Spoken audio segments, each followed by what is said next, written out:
Saludos a todos, muy buenos días jóvenes, ¿cómo están?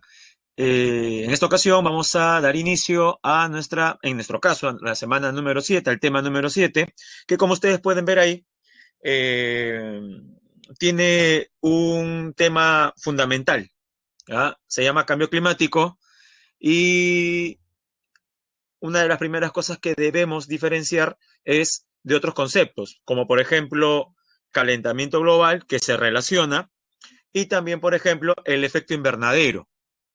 A veces, dependiendo del contexto en el cual estamos, podrían los tres conceptos usarse como sinónimos, sí, aunque forzadamente. Luego explicaremos exactamente qué relación existe, ¿no? Causa-efecto, efecto-causa, cómo es exactamente la relación. Bien, veremos el cambio climático y el proceso de calentamiento global, ¿correcto? Es más, se le puede decir de una vez un alcance. El calentamiento global es una de las principales consecuencias del cambio climático, ¿correcto? No es lo mismo, o sea, sería la causa, el cambio climático y el efecto, el calentamiento global. Ahora bien, el cambio climático a su vez también tiene una causa, ¿no? Luego vamos a ver eso. Hablaremos del acuerdo de Kioto o protocolo de Kioto, como usted más lo conoce, el rol del Ministerio del Ambiente, ¿sí? Que es importantísimo, y la contaminación del aire, especialmente información sobre el Perú. ¿Eh? Vamos a pasar entonces, jóvenes, a nuestra primera diapositiva. Si vamos a hablar de cambio climático, jóvenes, debe quedar claro qué cosa es clima, ¿no? Porque si lo que va a variar, ¿no? Es el clima, debemos ya tener claro qué cosa es clima. Lo vimos la semana pasada, es más, al inicio nos demoramos un poquito porque había que establecer la diferencia entre tiempo y clima. Y me parece que lo hicimos de la mejor manera, en el sentido de que se lograron ver las diferencias. Cuando hablamos de tiempo y clima, desde luego no nos referimos al tiempo cronológico, sino al tiempo atmosférico, ¿correcto? ¿Qué es el tiempo atmosférico? Sencillo, es la condición que presenta la baja atmósfera en un periodo corto. ¿Qué tan corto? Minutos, horas, días. Puede cambiar de un momento a otro, como por ejemplo un amanecer nublado como el día de hoy acá en Lima y al mediodía, 2 de la tarde, brillo solar, como ocurrió por ejemplo el día de ayer. ¿Se da cuenta? Entonces, entre las 6, 7, 8 de la mañana y el mediodía, ¿qué ocurrió? Un cambio de tiempo meteorológico, tiempo atmosférico. El tiempo puede cambiar en periodos cortos. En cambio, el clima tiene una definición parecida. Es también la condición o estado que presenta la baja atmósfera. Pero, ¿dónde estaría la principal diferencia? A ver, completen. ¿Cómo terminamos esa idea? El clima es la condición o estado que presenta la baja atmósfera en un periodo que dura más, correcto, como dice Anthony, en un tiempo mayor, ¿no? Correcto. De una duración mayor. ¿De por lo menos cuántos años recuerda? Correcto, Renzo. De 30 años. Por lo menos 30 años. Ejemplos de cambio de clima. El paso del Pleistoceno al Holoceno. Profe, entonces se le podría llamar a este proceso de variación del clima de hace miles de años, cambio climático. Ya, he aquí un punto, que no está ni en su boletín, ¿eh? Pero es bueno que usted lo sepa. Si bien es cierto, lo correcto sería a cualquier cambio en los patrones climáticos llamarle cambio climático, ¿sí? Dado que el presente cambio climático que estamos experimentando, ¿ya? Por la evidencia, tal parece que es principalmente responsabilidad de actividades humanas, a diferencia de los cambios de clima de otras épocas, donde el ser humano o no existía, o si existía no tenía todavía ese poder de transformar la naturaleza. Entonces, ¿a qué quiero llegar? Que algunos especialistas denominan a los cambios climáticos ocasionados por factores naturales variabilidad climática. Ya eso de repente lo digo para aquella persona que le gusta de repente no contentarse con los boletines, no que usted tiene ahí, sino sumergirse en mayor literatura sobre el tema, especialmente aquellos que van a carreras similares al tema que estamos hablando, ¿no? Biología, ingeniería geográfica, geografía pura, etc. ¿Ya? O simplemente personas que aparte de responder estos temas para el examen, les interesa justamente la salud del planeta. Entonces, cuando usted ve eso de, uy, ¿verdad? ¿Qué es esto? Variabilidad climática. ¿Será igual que cambio climático? Ya, si usted ve que en un texto de ecología mencionan el término variabilidad climática, es el cambio climático, sino que atribuido a causas naturales. Pregunto, ¿el actual cambio climático que estamos experimentando, podemos decir que es por causas naturales? ¿Qué dice la mayor parte de la comunidad científica al respecto? Lo ideal sería que sea la totalidad de la comunidad científica, pero recuerde que la comunidad científica también tiene pues sus ovejas negras. Hay científicos que niegan el cambio climático, hay científicos que niegan el cambio climático. Profe, entonces hay que hacerles caso. Sí, pero son una minoría. Por eso yo soy muy cuidadoso y digo, ¿qué dice la mayor parte de la comunidad científica? Que el actual cambio climático es atribuido a causas naturales o humanas. A humanas. Ahora usted dirá, profesor, pero ¿y esos pocos científicos que dicen que el actual cambio climático es natural, que la Tierra siempre se calienta y todo esto es parte de un complot, ¿no? Hay alguien que ha creado el mito del cambio climático, el cambio climático no existe. Bueno, las cosas que he mencionado hace un momento parecen el discurso de un personaje, ¿no?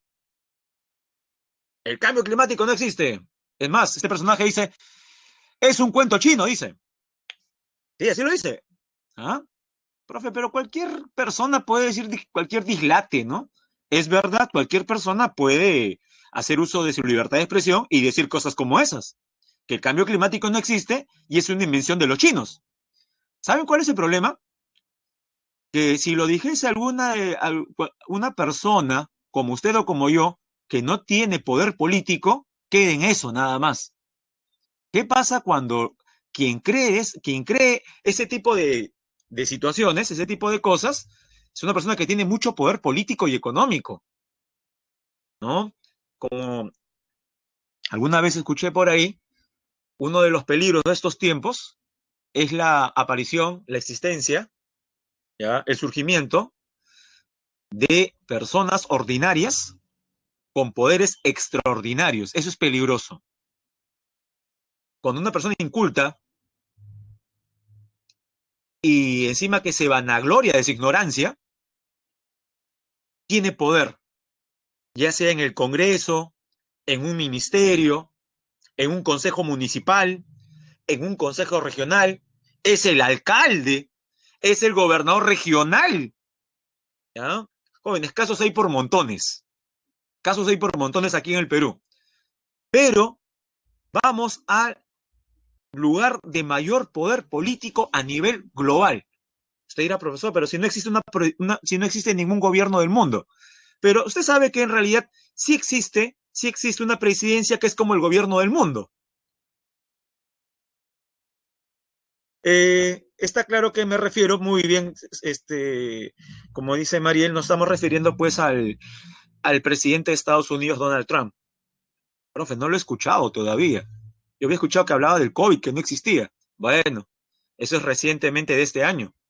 Va usted a escuchar en estos momentos algunas declaraciones, ya, algunas traducciones de lo que dice Trump desde candidato a la presidencia el 2015, ya en la campaña 2016, y qué es lo que hace ya como presidente el 2017.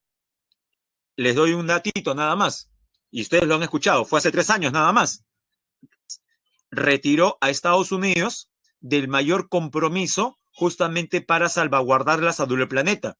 Y no me refiero al protocolo de Kioto, sino me refiero a un acuerdo de mayor envergadura que el protocolo de Kioto, firmado el año 2015. En diciembre de este año cumple 5 años ese acuerdo. ¿Me puede decir el nombre del acuerdo? Está fácil.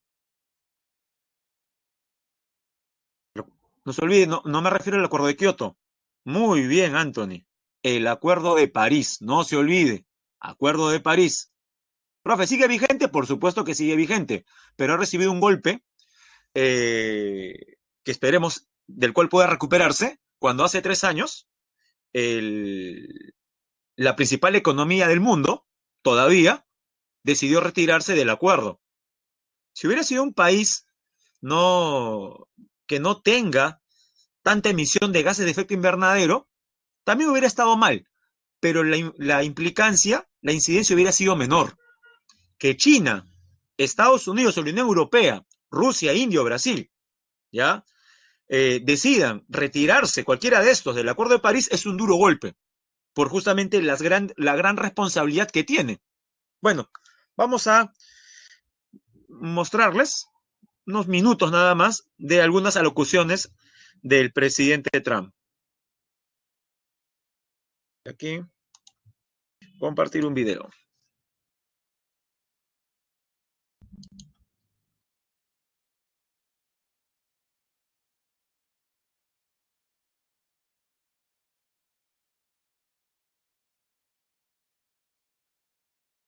Bien, jóvenes, ahí va.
Bien, jóvenes, ahí tuvieron un collage de declaraciones de todo tipo, ¿no? Como candidato, ya como presidente y solamente de hace algunos años.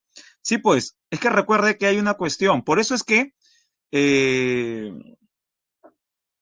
no solamente personas como Trump dicen, pues, ¿no? Pero qué raro, si ahora se registra más frío en algunas partes del mundo, entonces, ¿dónde está el cambio? ¿Dónde está el calentamiento global? Es que hay que tener mucho cuidado. Esa es una visión, la verdad, que muy binaria de la realidad.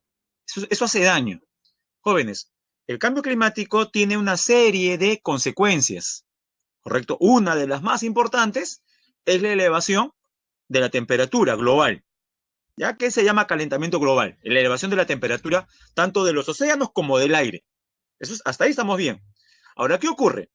¿Qué ocurre? Le menciono un ejemplo nada más, para que vea por qué en algunas partes hay tanto enfriamiento, ¿no? Y eso parecería una contradicción con el calentamiento global. A ver, síganme en el siguiente razonamiento, es sencillo. Si la temperatura está aumentando, jóvenes, usted responda sí o no nada más, este, eh, o verdadero o falso, dígame. Si la temperatura está aumentando, ¿qué pasa con los casquetes polares? ¿No? ¿Se derriten o no se derriten? ¿Qué dice? ¿Sí o no? Yo digo, los casquetes polares se derriten, ¿sí o no? La respuesta es sí, ¿correcto? Ya, sencillo, ¿eh? Los casquetes polares se derriten, ¿ya? El hielo en la Antártida, el hielo en Groenlandia, en el Ártico. Muy bien. Ya, siguiente punto. Si estas grandes masas de hielo se derriten, pasan de estado sólido a estado ¿qué?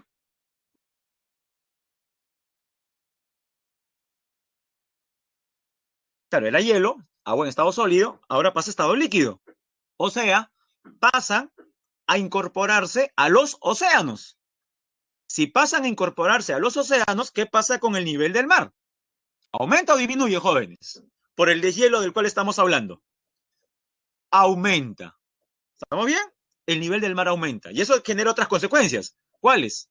Ciudades como Venecia van a ser tragadas por el mar. Otros lugares del mundo van a tener serios problemas. Van a tener que tecnificarse más para contrarrestar el avance del mar, como por ejemplo los Países Bajos. Países Bajos, sí, lo que comúnmente la gente llama Holanda. Ámsterdam, Rotterdam, tienen una serie, por ejemplo, de espigas de concreto, ¿no? Que evitan que el mar avance. Se llama Países Bajos porque ese territorio estaba bajo el nivel del mar. Los holandeses lo que hicieron fue, no, disculpe, los neerlandeses lo que hicieron fue ganarle espacio al mar. Ahora tienen un nuevo problema. Nuevamente ahora el mar, que siempre fue su enemigo y había sido calmado, ahora nuevamente está que avanza. Ni qué decir de aquellas ciudades en el Perú que están a orillas del mar. El puerto de Chimbote, el puerto de Paita, los puertos en general, serían afectados por ello, por el aumento del nivel del mar. Y por otro lado, también tenemos los países insulares pequeños. ¿Qué es eso, profe? Las islas. Islas especialmente en medio del Océano Pacífico que van a ser literalmente tragadas por el mar. Hay un país que hace años ya ha dado la alerta, un SOS mundial, porque el país está siendo consumido. De repente lo he escuchado, lo escribo por aquí en el chat. Una de las principales víctimas del cambio climático. A ver si lo había escuchado. Ahí está en el chat para que lo vea. Tuvalu. Tuvalu, profesor.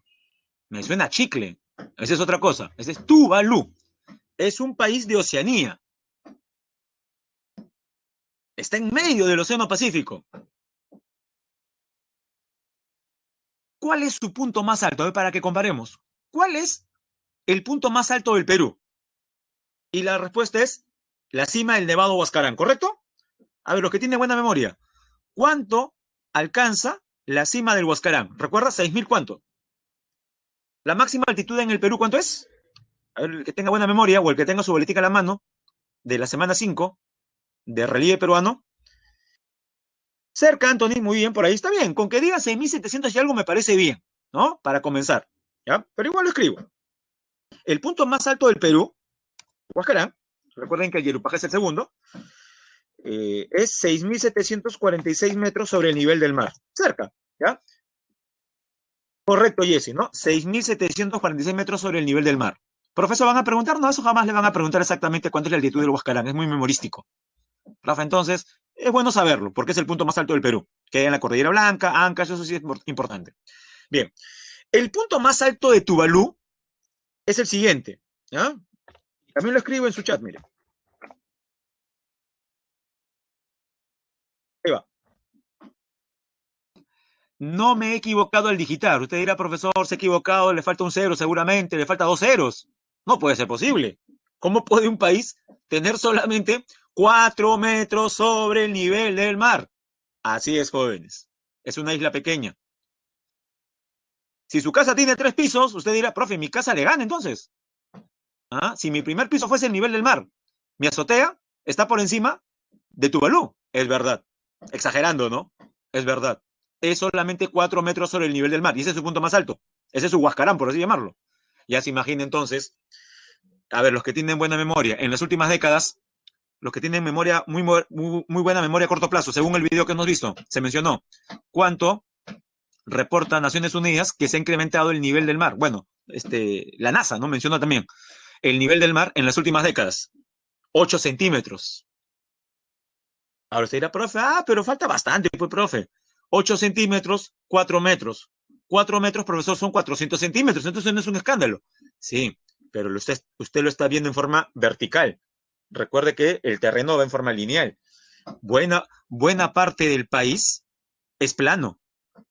Imagínense, 8 centímetros. Es como, por ejemplo, ¿qué pasaría? ¿Qué pasaría si en su patio, que es plano, lloviese de tal manera que se forma una, una barrera de agua de 8 centímetros? ¿Mm? Imagínense, en su patio, que es plano, tiene usted 8 centímetros de agua. Pregunto, ¿cómo está todo su patio? Todo su patio está anegado, parece una piscina. Ya, eso es lo que está pasando con buena parte de Tuvalu. La gente ya se está yendo hacia otros países. Estamos jóvenes ante primeros casos de refugiados ambientales. Esa es otra palabrita que va a escuchar bastante. Bueno, otro concepto. Refugiados ambientales, porque el término refugiado históricamente ha sido más identificado con qué tipo de problemas. Con guerras civiles, guerras internacionales, ¿no? Dado el conflicto, mucha gente se retira de sus casas y se va a lugares más tranquilos. Son los famosos refugiados de las guerras. Aquí estamos hablando de refugiados no de guerras, sino refugiados del cambio climático. Recuerda ese país, Tuvalu, que está desapareciendo. Ya varias veces sus presidentes han aprovechado asambleas de Naciones Unidas para clamar por ayuda. Y bueno, se irán esperando por lo visto. Bien, jóvenes, ahora usted dirá, profe, pero usted estaba explicando acerca de por qué la elevación por qué la elevación de la temperatura global, promedio global, genera enfriamiento en algunas partes, porque eso parece contradictorio, ¿no? Como decía el presidente Trump. Es más, se mofaba todavía, ¿no? Decía que venga el calentamiento global, ¿no? Porque está haciendo mucho frío. Y la razón es la siguiente. Jóvenes, la principal masa de hielo, la principal reserva de glaciar en el norte lo encontramos en Groenlandia. Sí, es la que está al norte de Canadá. La mayor parte de ella está cubierta de hielo. Producto de la elevación de la temperatura, ¿qué pasa con el hielo? Usted ya lo dijo, profe, ya lo dijimos, pues se deshiela. Sí, está bien. Pero a veces no solamente se manifiesta como un deshielo, como se deshiela, por ejemplo, su raspadillo, su cremolada, cuando usted la está consumiendo al mediodía en verano. Ahí, ese hielo, ¿correcto? Se va derritiendo en forma gradual. Ya, en grandes masas de hielo como las que hay en Groenlandia y la Antártida, no se da el deshielo necesariamente de forma gradual.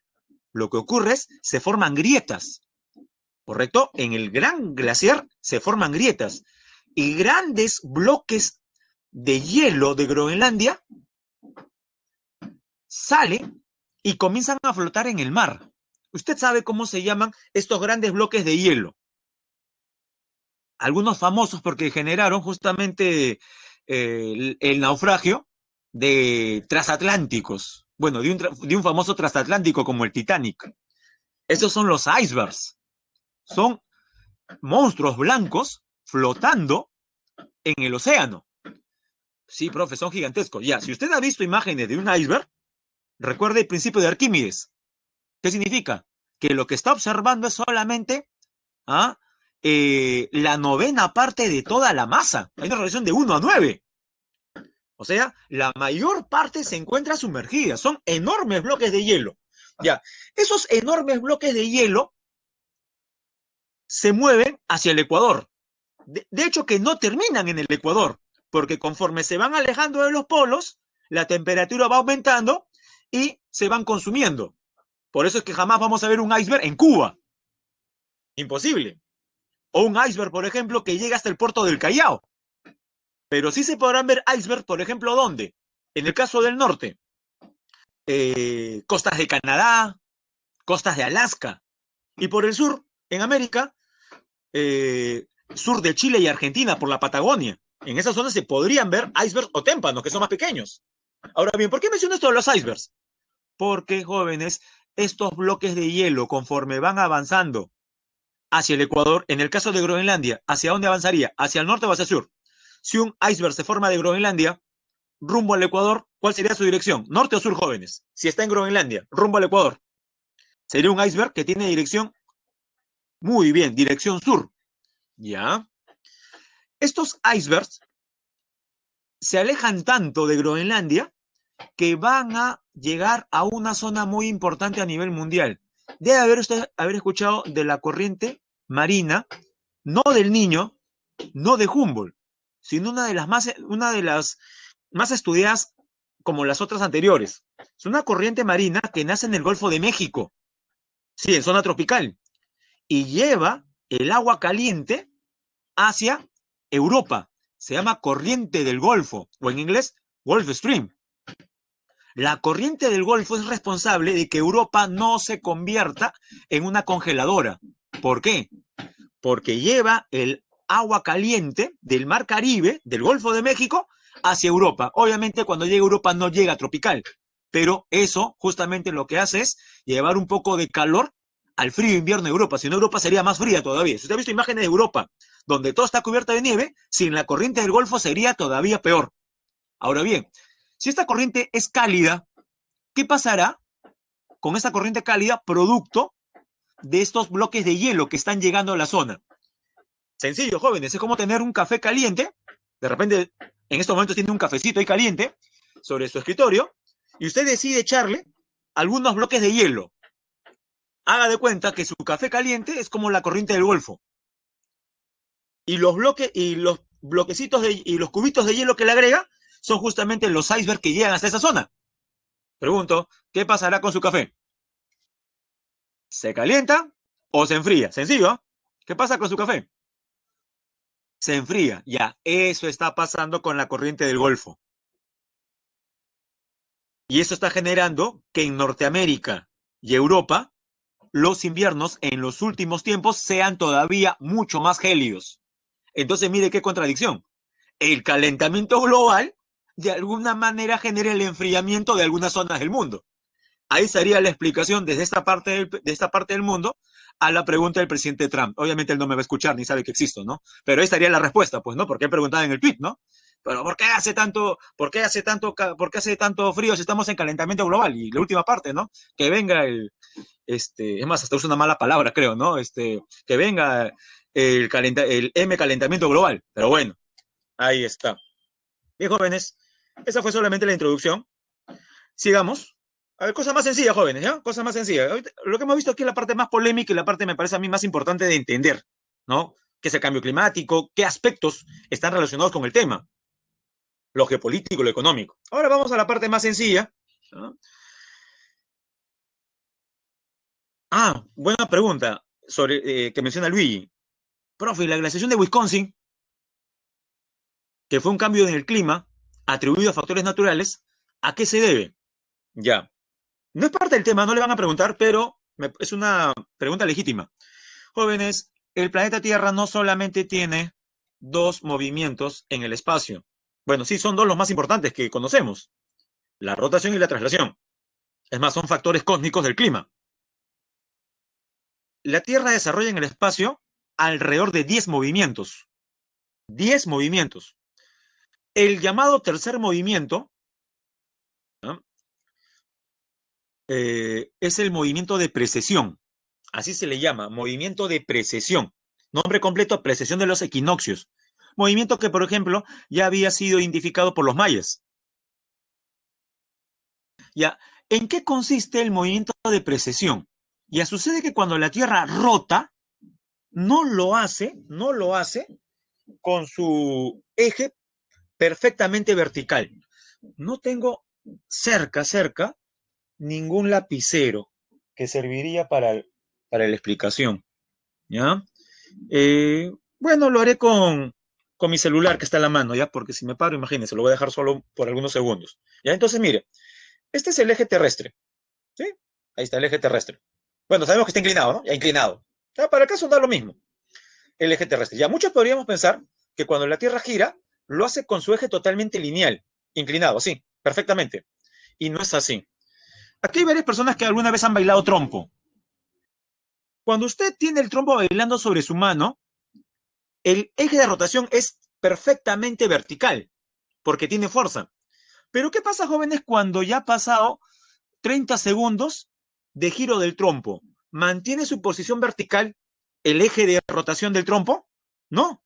Usted se percata que el trompo, sí, profe, más, los chicos creo que, bueno, en mis tiempos le llamaban, el trompo está borracho porque comienza a dar unas vueltas medias raras, así.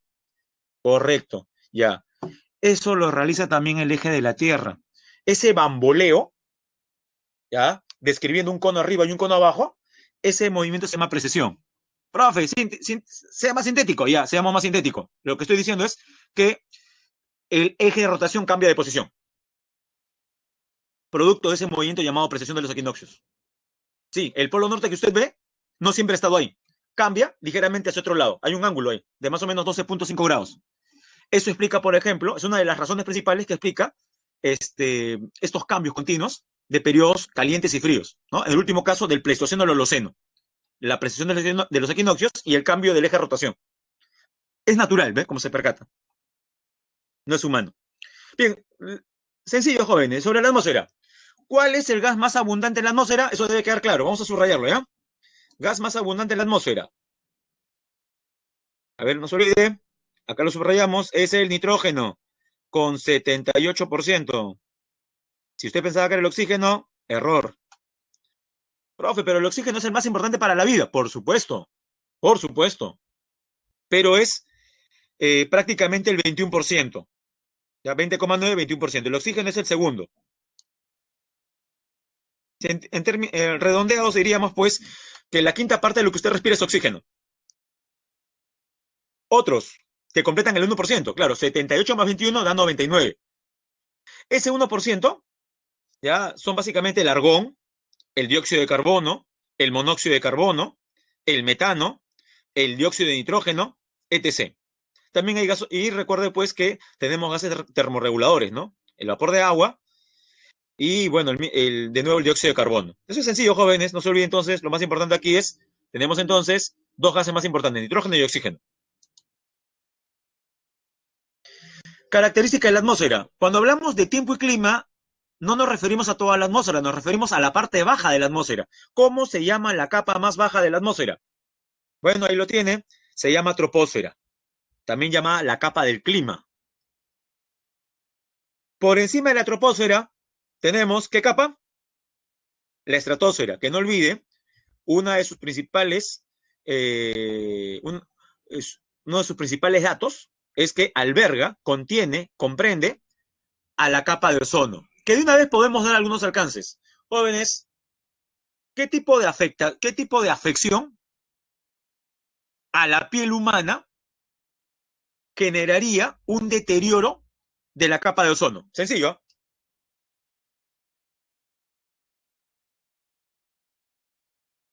¿Qué tipo de enfermedades, sí? Enfermedades relativas a la piel serían generadas por la destrucción de la capa de ozono.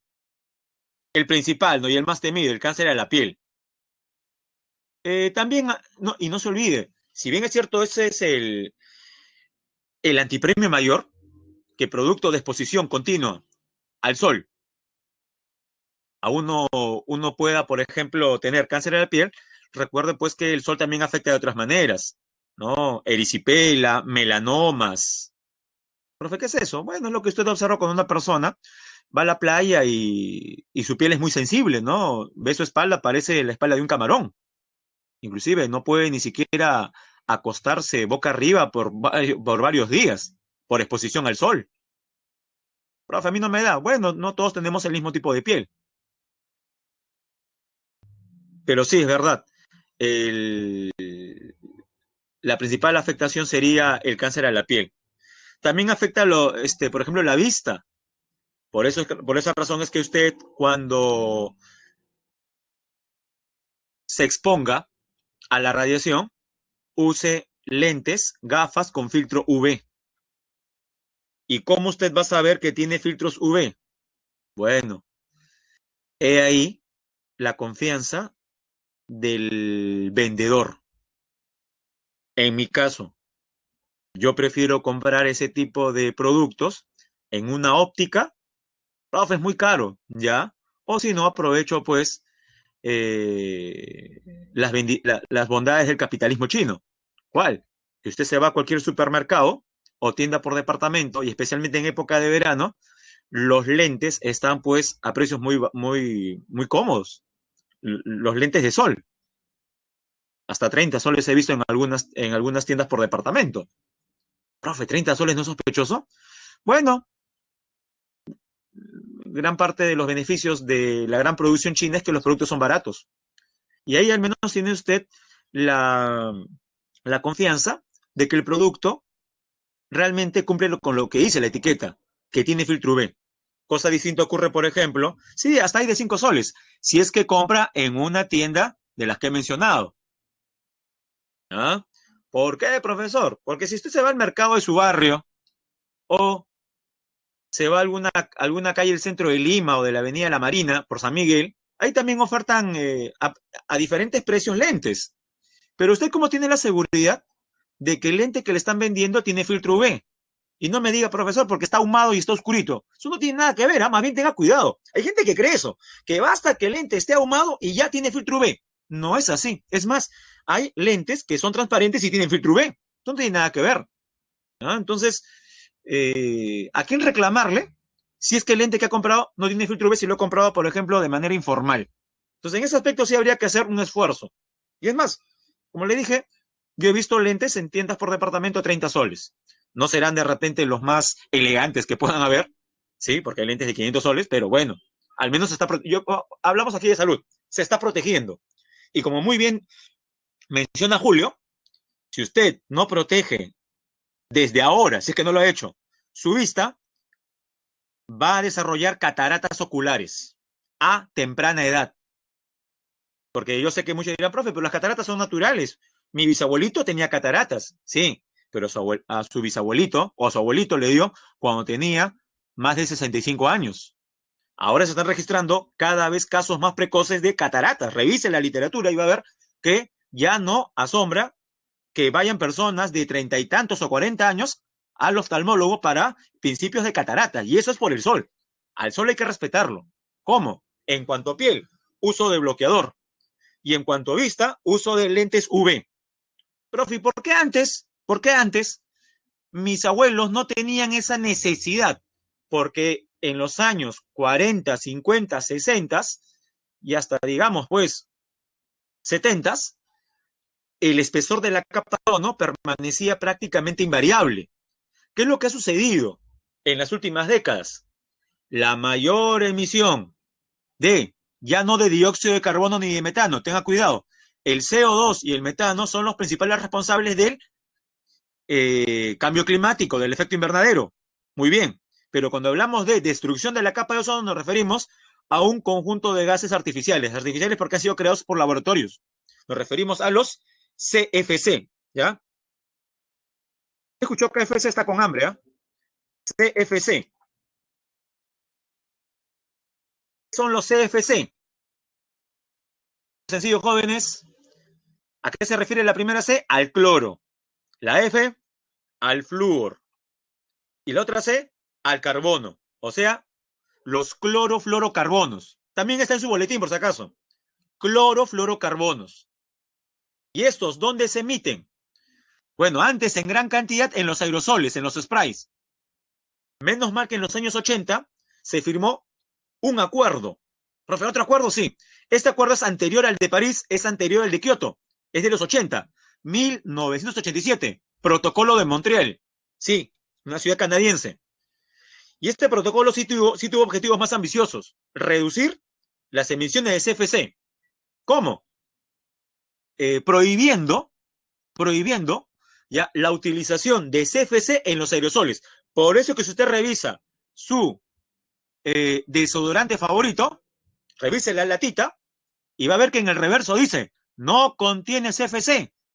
Y aparte remata diciendo, no daña la capa de ozono, porque dice su spray no contiene CFC, porque hasta los años 80 y 90 se producían con CFC. Se reemplazó al cloro, que es el que realmente destruye el ozono, con hidrógeno. Y ahora ya no tiene CFC, tiene algo mejor, el HFC. ¿Fecha qué será el HFC? ¿Es mejor que el CFC? ¿H de qué será, jóvenes? Si CFC es por clorofluorocarbonos, HFC, ¿qué será? El hidrógeno, los hidrofluorocarbonos, correcto, Jesse, hidrofluorocarbonos. Profe, entonces, qué bien, ¿ah? Qué bien. Ahora, los HFC reemplazan a los CFC. Ya, pero no todo es color de rosa, jóvenes. ¿Por qué? Porque el HFC también es un gas de efecto invernadero. Pero es mejor que lo anterior, porque los FC eran doblemente perniciosos. Sí, los FC eran doblemente negativos. ¿En qué sentido? Uno, destruía la capa de ozono y encima generaba calentamiento global. Ha sido reemplazado por un gas llamado HFC que no destruye la capa de ozono, pero también retiene calor. O sea, también es un gas de efecto invernadero. Lo ideal sería, profesor, ¿no? Y no podrían crearse o usarse un gas que no haga ninguna de las dos cosas. Eso es difícil, pues. Eso es difícil. Afecta usted la economía de algunas industrias, ¿no? Bien, entonces ya sabe, protocolo de Montreal, capa de ozono, gas destructor, CFC. Eso lo vamos a ver después también.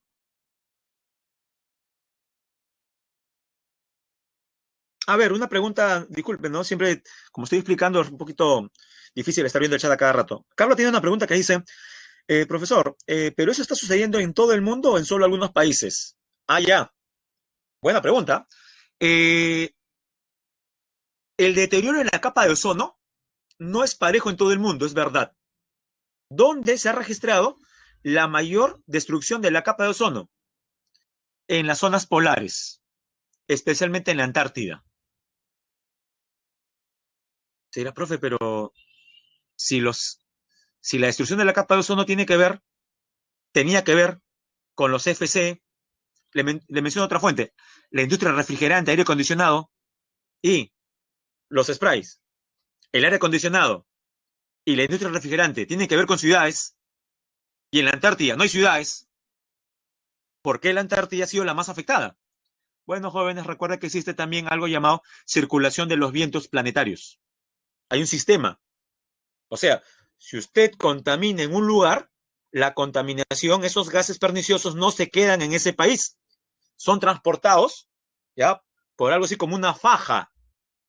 ¿Ah? Así como las fábricas tienen fajas transportadoras, ya a nivel de la atmósfera se da un sistema donde los contaminantes son llevados por fajas transportadoras, como celdas de convección.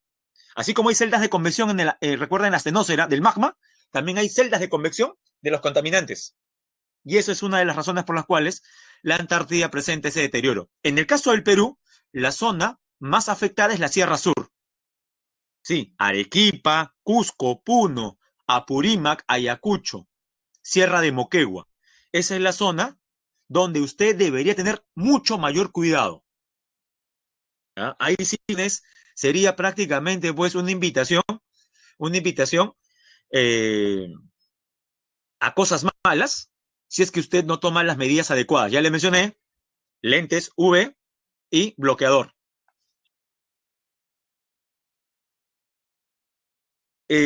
Sí, pero recuerde que cuando hablamos de la capa de ozono se encuentra a más de 20 kilómetros, son más de 20.000 metros. Y las montañas más altas del Perú no llegan a 7.000. Entonces, si bien es cierto, profe, pero usted dijo que los Andes son una barrera, sí, una barrera vertical al paso de los vientos alisios, ¿sí? No, aquí yo me refiero a, en el caso de la capa de ozono, a zonas mucho más altas. Bien, jóvenes, lo más importante sobre el cambio climático ya lo hemos dicho, pero solamente vamos a hacer una retroalimentación con lo que tenemos aquí. Cambio climático, si alguien todavía no lo entendió, es la alteración del clima causado por el calentamiento global. Ajá. Causas. El efecto invernadero antropogénico. ¿Qué significa antropogénico? Humano, causado por actividades humanas. Principales gases de efecto invernadero. El dióxido de carbono, es el primero. Segundo, el metano. Se genera en la descomposición de la materia orgánica. Por ejemplo, en un pantano, ese mal olor que usted siente, que usted percibe, es metano.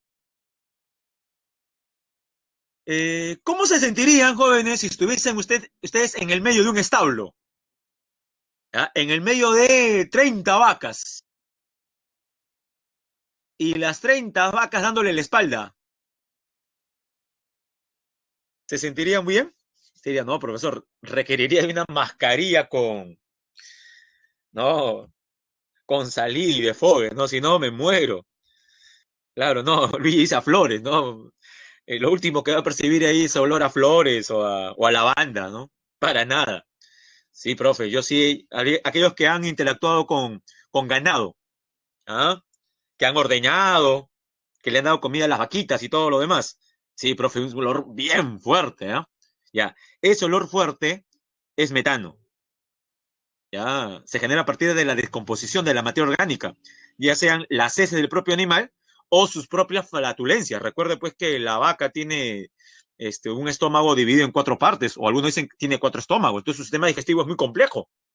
Ya se imagina, si todo el día son una máquina de comer pasto, la cantidad de flatulencias que están emitiendo. Si hay que decir flatulencias, no usarlo de otra manera. Sí, eso sería literalmente una cámara de gas, ¿ah? Una cámara de gas. Eso es metano. Ah, sí, el de los cerdos es peor, tiene razón. Tiene razón Carla. Óxido nitroso se produce principalmente por la quema de la biomasa, quema de pastos, y también los gases fluorados. ¿Cuáles son los gases fluorados? Estos que han reemplazado a los FC, los HFC, ¿no? El hidrofluorocarbono, el perfluorocarbono, entre otros. Otra causa, la deforestación.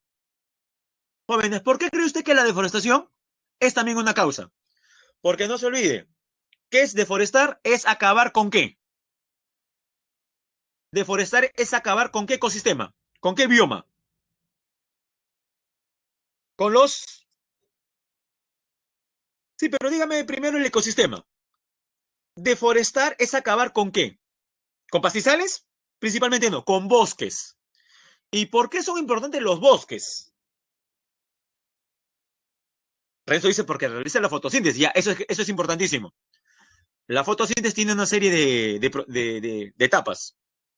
Bien, el principal servicio ambiental que nos brinda un bosque, especialmente el amazónico, es que libera oxígeno.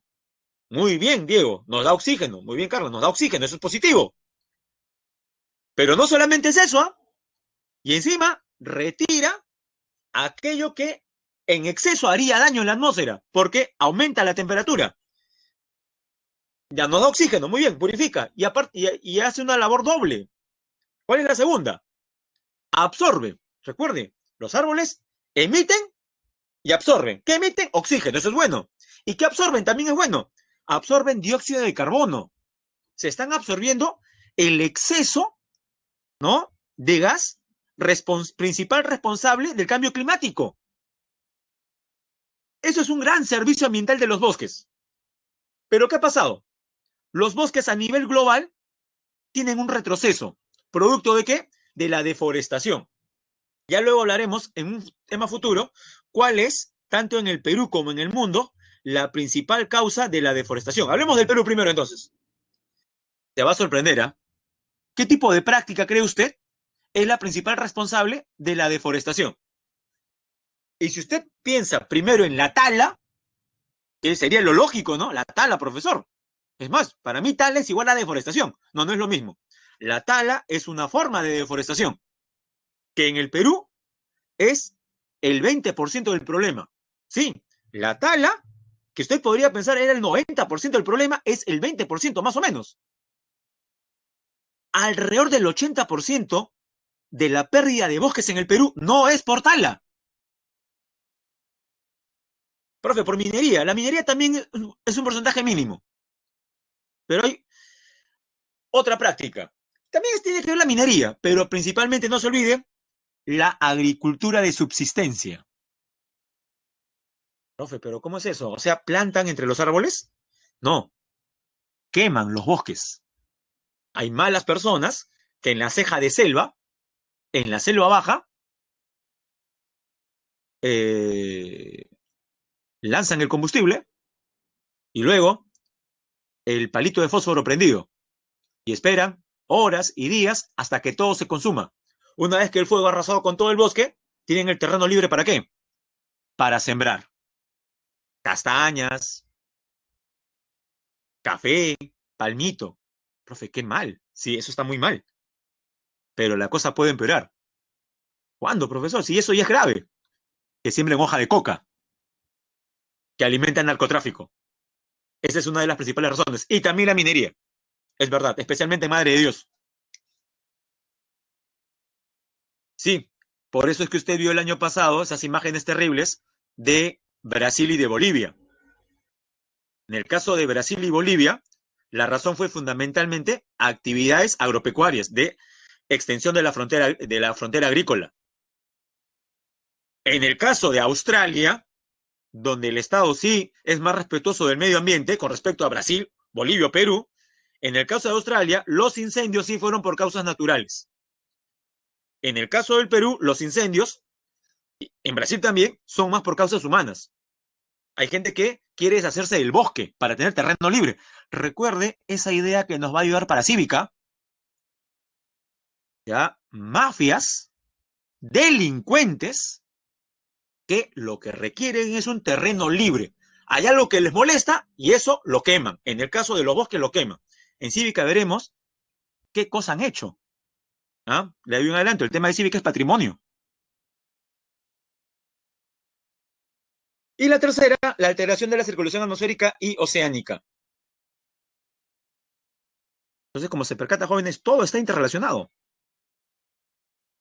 Y aquí usted puede ver, jóvenes, cómo se da el proceso de efecto invernadero y calentamiento global. A ver, siga, voy a ampliar la imagen ya para que sigan las flechas. Ahí usted puede ver al Sol en la parte superior izquierda, ¿no? El Sol emite la energía. Uno, la energía del Sol o radiación solar cae sobre la Tierra. Dos, pero no cae toda la energía solar. Parte de la energía se refleja hacia el espacio. Por ejemplo, las nubes. Tres, la que llega a la superficie. La superficie terrestre se calienta. Mire, la superficie terrestre se calienta por esa energía recibida. Y una vez que se calienta, a su vez, refleja otra energía. ¿Cómo, lo subrayo, cómo se llama la energía reflejada por la superficie? No se olvide, se llama infrarroja. IR, energía infrarroja. Es la energía reflejada por la Tierra hacia afuera. 4. Parte, porque no es todo, parte de esa radiación infrarroja se emite hacia el espacio. Jóvenes, dice que una parte se va hacia el espacio, ¿qué significa? Número 5, que la otra parte se queda aquí en la atmósfera. Y la pregunta es, ¿por qué una parte se queda en la atmósfera? Porque los gases de efecto invernadero tienen esa cualidad, retener el calor.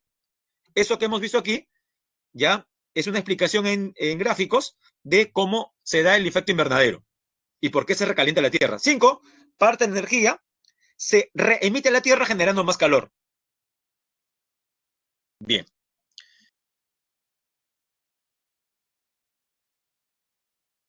Consecuencia del cambio climático, bueno, lo vimos en el video de certificación.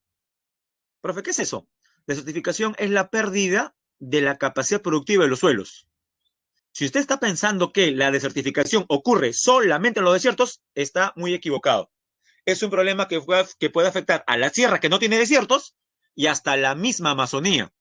Hay territorios en la Amazonía que se están desertificando. ¿Por qué? Por malas prácticas agrícolas, fundamentalmente, que veremos en otro tema. ¿Por qué se da? Retroceso de los glaciares de alta montaña. Pregunto, ¿esto será un problema para Lima a mediano o largo plazo? ¿Qué opina? ¿Cuál es la principal fuente de agua para los 10 millones de limeños que vivimos aquí en esta parte de la cuenca? Y no me diga Sedapal, por favor, ¿ah? Claro, Sedapal es la empresa estatal que potabiliza el agua, muy bien, pero no crea el agua, pues. Potabiliza el agua de qué fuente, de qué lugar, de un río. ¿Qué río? ¿El Amazonas? ¿El río Mantaro? ¿El río Urubamba? ¿Sospecha qué río?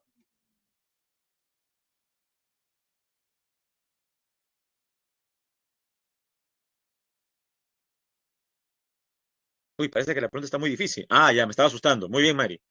El río Rímac, por supuesto. Profesor, pero el río Rímac no tiene mucha agua. Luego veremos en el tema de la próxima semana, Hidrografía del Perú, cómo es que hay proyectos llamados trasvases que sirven justamente para complementar el caudal del río Rímac. Es verdad, si el río Rímac nos abasteciese solamente con el agua que presenta su propia cuenca, jóvenes, desde hace 25 o 30 años que no habría agua en todo Lima. No habría agua, no habría que potabilizar. El río Rímac es conectado con otro sistema.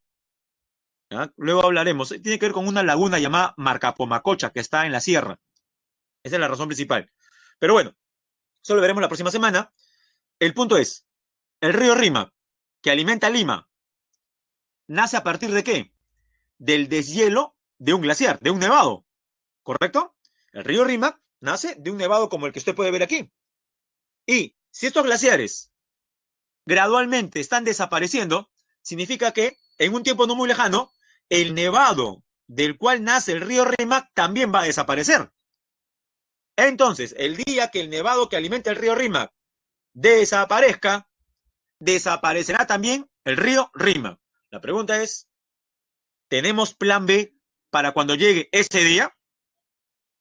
Cuando hay, por ejemplo, debates en la carrera para ganar la alcaldía de Lima, ¿te has escuchado, por ejemplo, que es el principal tema a discutir o uno de los principales temas? El abastecimiento de agua potable para 10 millones de personas que están llegando casi a 11 ya. Y si se ha percatado es lo que menos se habla, ¿no? Curioso, ¿no? Viviendo en un desierto que no se hable sobre el tema. Y más curioso todavía, y terrible, que haya gente que en pleno verano juega carnavales. Todavía. Debe conocer por ahí a alguien que juega carnavales en pleno desierto. Luego, la deglaciación de los caquetes polares, elevación del nivel de los océanos. Ahí tiene usted una isla, un atolón, que es un tipo de isla propia del Océano Pacífico. Y las tormentas, ¿no? Las tormentas eléctricas en general. Jóvenes, también podríamos llegar a decir que, cuidado con lo que con lo que vamos a explicar. Jóvenes, el cambio climático no genera el fenómeno del niño, por si acaso. El cambio climático no genera huracanes, ciclones tropicales. Entonces, profesor, ahora sí, el cambio climático genera las condiciones para que esos fenómenos, el niño o las tormentas, sean más frecuentes e intensos. Eso sí. O sea, es el caldo de cultivo para que los huracanes sean más destructivos y más frecuentes, más numerosos, como ocurrió, por ejemplo, el año 2005. De repente recuerdo hasta ahora el huracán, aunque no creo, usted estaba gateando. El huracán Katrina, uno de los huracanes que más ha azotado el Caribe, México y Estados Unidos en los últimos 20 años. Huracán Katrina. ese año el número de huracanes llegó prácticamente a 30 por temporada, cuando lo usual era que sean 7, 8, 10 y la mayor parte suaves. El 2005 se llegaron a prácticamente 30 huracanes en solamente una temporada. Ya, esa, esa mayor frecuencia de huracanes sí es consecuencia del cambio climático.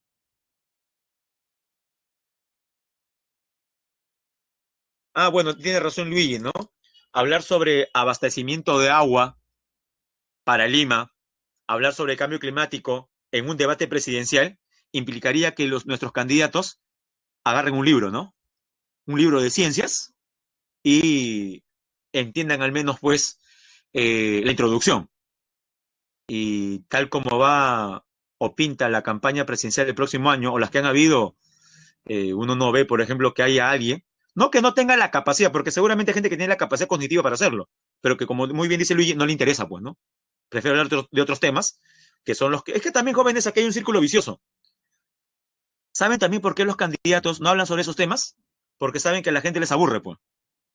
Esa también es la razón, ¿no? Imagínense un debate presidencial, la gente escuchando, ahora vamos a escuchar el debate y hablando sobre el cambio climático. Usted que conoce a mucha gente, ¿no? Al menos de los que yo conozco, ¿no? De todas las personas que conozco, de 10, 7 se quedan dormidos. ¿Ya? Y de repente en su caso, profe, ¿qué 7, 9?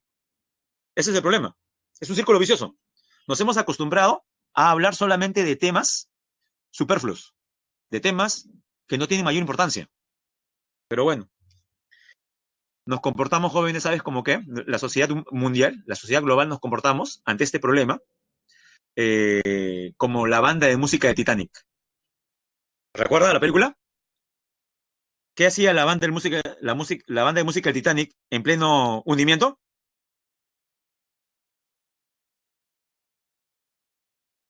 Claro, seguían tocando, seguían tocando. Bueno, a ese nivel estamos, ¿no? Profe, ¿está diciendo usted entonces que me despreocupe por mis estudios, ¿no? Y de mi sueño es César Marquino? No, para nada. Pero también hay que estar mirando otros aspectos, ¿no? Imagínense que las personas se preocupen solamente de un tema. ¿Mm? Seríamos monocromáticos. Y jóvenes, eh, la respuesta ante el cambio climático es esta. La Convención Marco de Naciones Unidas sobre Cambio Climático, sigla CMNUCC. Voy a ampliar la imagen. La Convención Marco de las Naciones Unidas sobre Cambio Climático se adopta como base para una respuesta mundial al problema del cambio climático. ¿Dónde? En la cumbre de Río, la cumbre de la Tierra del año 92. También llamado Río 92, cumbre de la Tierra del 92 o cumbre de Río en general. También llaman Río 92.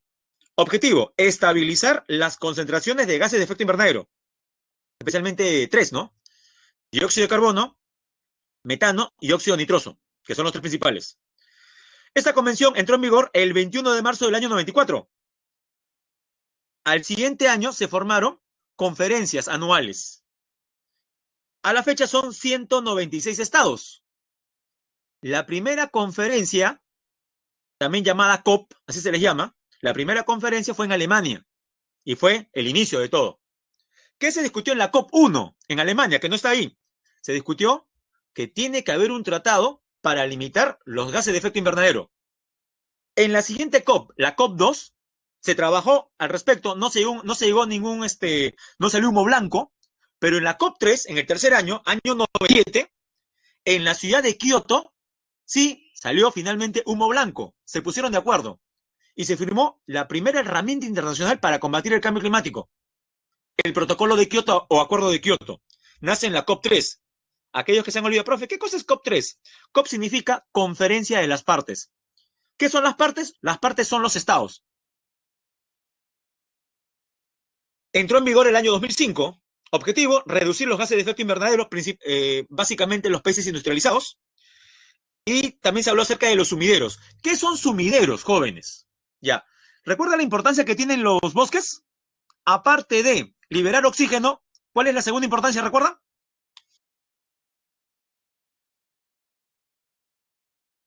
¿Cuál es el segundo servicio que nos brindan los bosques? Uno dijimos, usted muy bien lo dijo, liberar oxígeno. ¿Cuál es el segundo? Correcto. Se llevan, fijan. Se puede decir de varias maneras. Fijan, absorben, se llevan. ¿Ah? Absorben, vamos a utilizar. ¿Absorben qué? Dióxido de carbono. ¿Sí? Absorben dióxido de carbono. Ya. Esa capacidad que tienen los bosques de absorber carbono, a eso se le llama sumidero, entre comillas.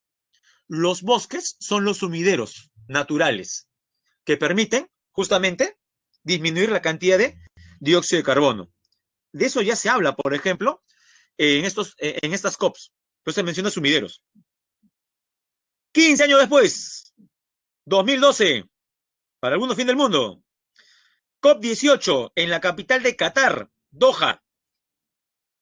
Previamente, jóvenes, cuando se aprueba el protocolo de Kioto, se establece un objetivo. ¿Cuál es? Reducir 5% las emisiones de gases de efecto invernadero por parte de países industrializados hasta el 2012. Supuestamente hasta el 2012 iba a ser el último año en el cual los países industrializados iban a cumplir con la meta. ¿Cuál es? Reducir 5% la contaminación. La pregunta es, ¿llegó el 2012? ¿Los países industrializados cumplieron con la meta? No, no la cumplieron. Entonces, en la COP 18, ¿qué es lo que se aprobó? Extender la vigencia del protocolo de Kioto hasta el 2020. Sí, hasta este año. Profe, pero este año, y más aún con este problema de pandemia, dudo que hayan podido llegar a la meta. No, ya se perdió ese objetivo.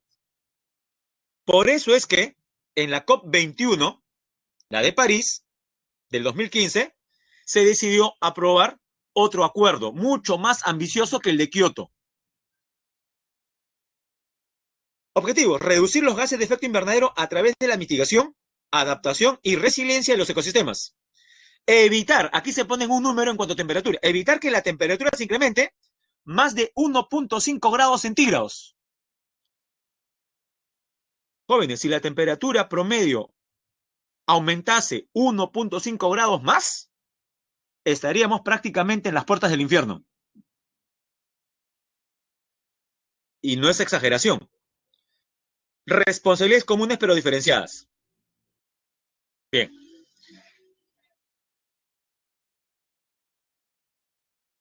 Bueno, sobre la capa de ozono, jóvenes, creo que esto lo podemos pasar, ya lo hemos visto. Se encuentra en la estratosfera, entre 24 y 30 kilómetros. El principal gas que lo destruye es el CFC, que antes se producía en gran cantidad en aerosoles. Actualmente, su principal fuente son la industria refrigerante, el aire acondicionado, entre otros. Y es el protocolo de Montreal el que se firmó en el año 87 para reducir sus emisiones. Y en el Perú, ¿quién tiene a cargo? ¿Quién tiene a cargo desarrollar la política nacional del ambiente y contrarrestar la contaminación? El Ministerio del Ambiente, un ministerio nuevo, creado hace 12 años nada más, 2008, ente rector establece, ejecuta y supervisa la política nacional del ambiente, cuya función es promover la conservación y uso sostenible de los recursos naturales, de las ANPs. ¿Qué son las ANPs? Áreas naturales protegidas por el Estado. Ejemplo, parques nacionales, reservas nacionales. ¿Cuáles son los organismos adscritos? O sea, que pertenecen al Ministerio del Ambiente, al MINAM. Vamos a llamarle MINAM, ¿ya? Al MINAM. El CENAMI, el Instituto de Investigación de la Amazonía Peruana, el IGP, que registra los sismos, la entidad que nombra áreas naturales, el CERNAM, el Servicio Nacional de Áreas Naturales Protegidas, el OEFA, ¿no? O la OEFA, el Organismo de Evaluación y Fiscalización Ambiental, la que pone multas, por ejemplo, en el caso de empresas que contaminan, el Servicio Nacional de Certificación Ambiental para Inversiones Sostenibles, SENACE, y el Instituto Nacional de Investigación de Glaciares y Ecosistemas de Montaña, el INAIGEM. Estos son los organismos que dependen del MINAM, no se olvide.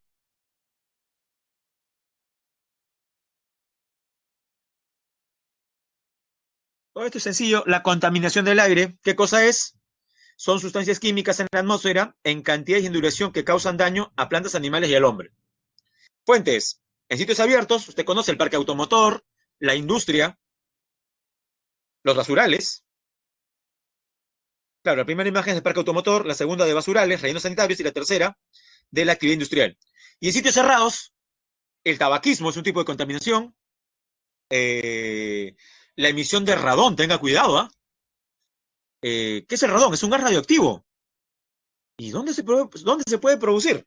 Bueno, por la descomposición de uranio, de plutonio, en el suelo y en las rocas.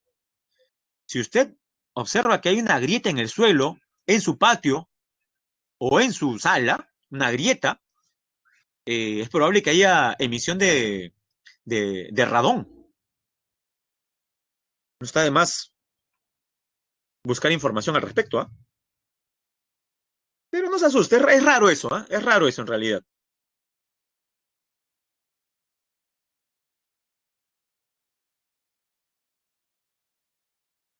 Y la contaminación en el Perú, jóvenes, datos sobre la contaminación en el Perú. Hay un marco legal, ¿ya? Que es la Ley General del Ambiente. Ya lo subrayamos. Ley General del Ambiente, es el marco legal. Establece las responsabilidades para la empresa pública o privada. O sea, qué es lo que se tiene que hacer o no hacer. Instrumentos de gestión ambiental, ¿no? Estándares de calidad ambiental, llamados ECA, y los límites máximos permisibles. ¿Cuánto es lo máximo de contaminación aceptable en un lugar? ¿Y a qué entidades corresponde monitorear la calidad del aire? Tenemos a una que depende del Ministerio de Salud, DIGESA, al CENAMI, que ya lo conocemos, DIRESA, Direcciones Regionales, y OEFA, ¿no? Principales gases contaminantes: monóxido de carbono, dióxido de azufre, que causa la lluvia ácida, dióxido de nitrógeno. El ozono también es un gas contaminante. Obviamente nos referimos al ozono a ras de suelo, no el ozono estratosférico. Hay ozono troposférico, que es contaminante, y el ozono estratosférico, que es el que nos protege de la radiación ultravioleta. Bueno, imágenes, ¿no? La basura, parque automotor, las ladrilleras. En el cono norte hay un montón de ladrilleras. Ancón, Puente Piedra, por la Panamericana, no sé si le conoce. Y refinerías, ¿no? Como La Pampilla, aquí en Ventanilla, Callao, o Conchán, en el sur.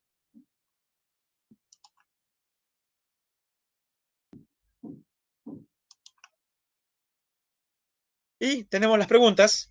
Jóvenes, para rematar lo del, lo del cambio climático, ¿no? Tenemos un minuto de un video de la cadena Euronews.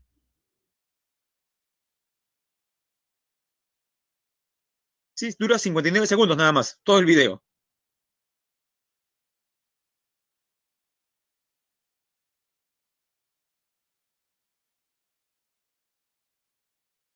Ya, ahí va.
Bien, como dije, era corto nada más.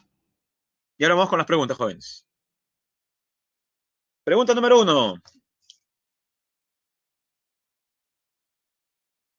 A raíz de los grandes incendios forestales, el gobierno australiano, recuerdo lo del año pasado, ¿no? Decidió sacrificar 10.000 camellos. Sí, fueron llevados camellos hace varias décadas a Australia, porque también es desértico.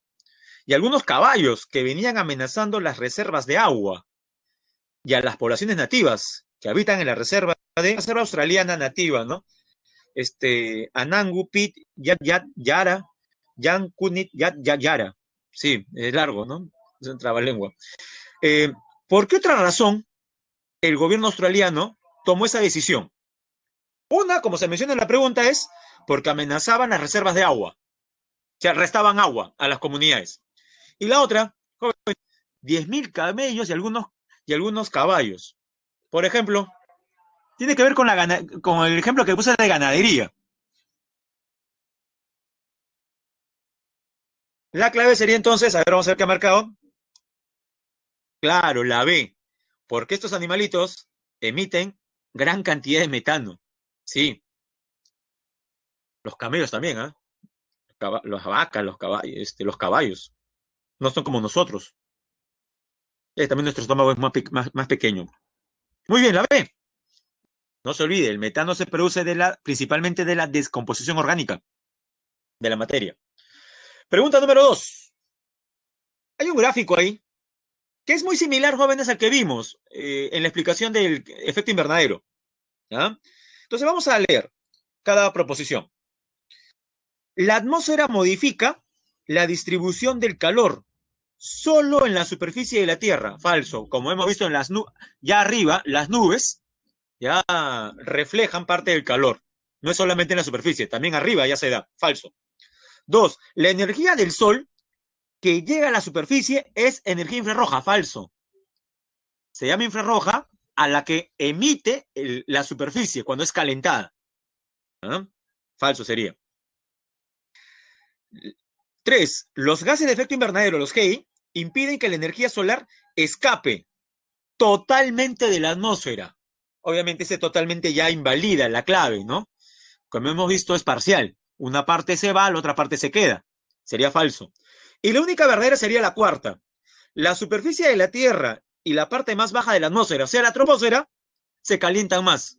Claro, ese es el calentamiento global. Entonces, ¿cuál sería la clave, jóvenes?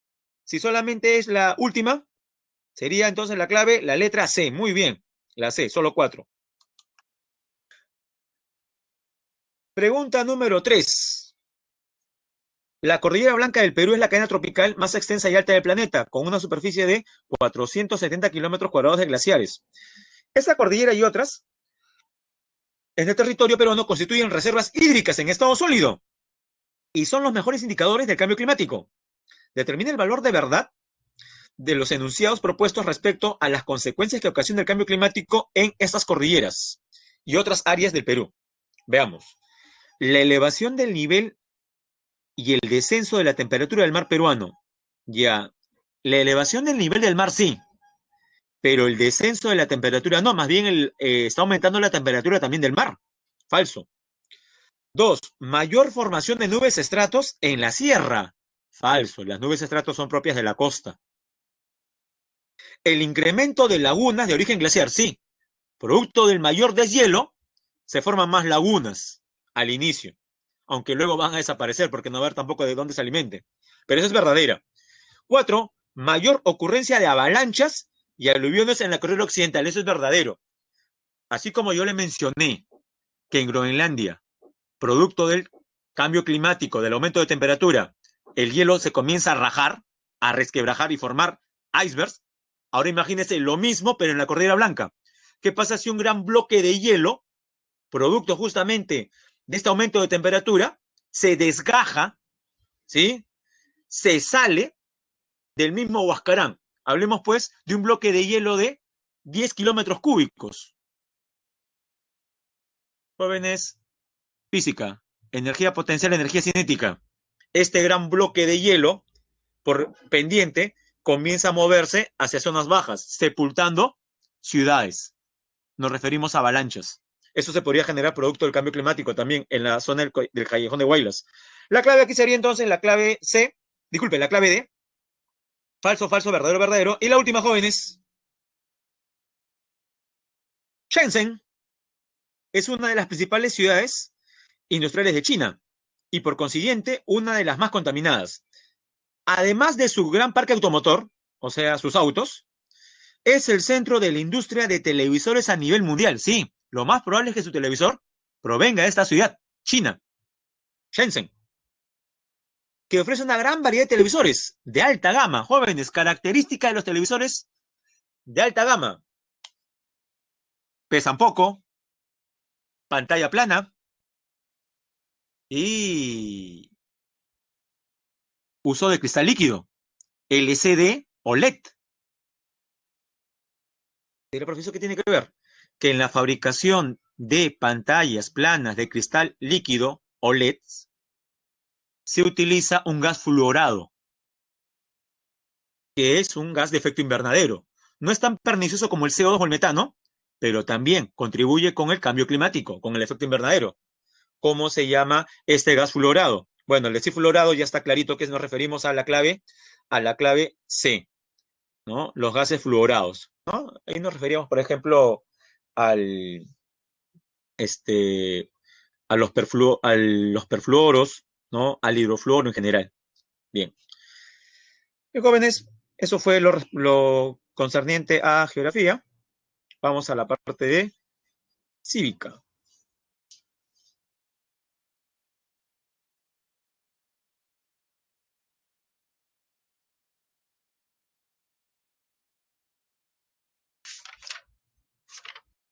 A ver, vamos a ver.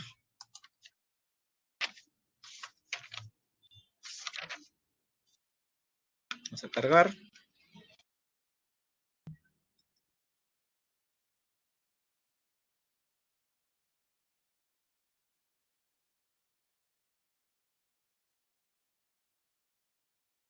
Este gas, por ejemplo, que se emite cuando se fabrican estas pantallas es el trifluoruro de nitrógeno, ¿no? Que es un gas fluorado en general. Y jóvenes, ahí tenemos el tema. Les mencioné que el tema es patrimonio. Recuerda que yo le dije cuando estábamos desarrollando geografía que recuerde una acción. ¿Cuál era?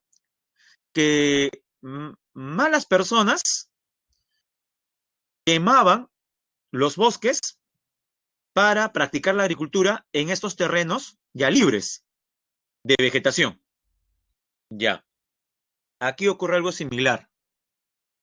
Profe, pero si el tema es patrimonio, ¿quiénes serían estas personas que intentan acabar con el patrimonio y con qué fin? Es más, muchos podrían pensar, profesor, yo creía que cuando se altera el patrimonio es por puro vandalismo, como esos jovencitos de quinto de secundaria que en el año 2000, a ver, gobierno de García, el año 2010, 2011, ya casi 10 o 9 años, no sé si usted recuerda las imágenes, unos chicos que estaban en viaje de promoción fueron a la ciudadela de Chanchan, a la ciudad de Chanchan, capital del otro reino Chimú, y se grabaron. En esos tiempos ya era muy común que los chicos tengan sus celulares con cámara y se grababan cómo escupían y tiraban patadas a los murales hechos de barro dentro de la ciudad de Chanchan. Los videos están ahí. Eso generó la indignación. Es más, hasta se discutió si es que no se puede castigar penalmente a esas personas. Y claro, el problema es que no se puede porque son niños, ¿no? Eran adolescentes de 15 y 16 años. Otro era profesor, pero o sea, basta, o sea, solamente porque uno es menor de edad puede hacer cualquier cosa. Bueno, se consideró eso como una falta. Y más bien lo que se discutía en aquella ocasión era si no se debería derivar la responsabilidad penal a los padres de familia por haber educado mal a esos niños. Lo cual también, jóvenes, usted sabe que sería controversial, ¿no? ¿Qué tan responsable puede ser un padre de familia por la mala conducta de un hijo? Es bien difícil establecer, pero en eso quedó. Eso fue hace como 10 años, jóvenes. ¿Ya? Escandaloso, ¿no? Cómo adolescentes peruanos destruían, o bueno, no destruían, sino deterioraban murales de la ciudad de Chanchán.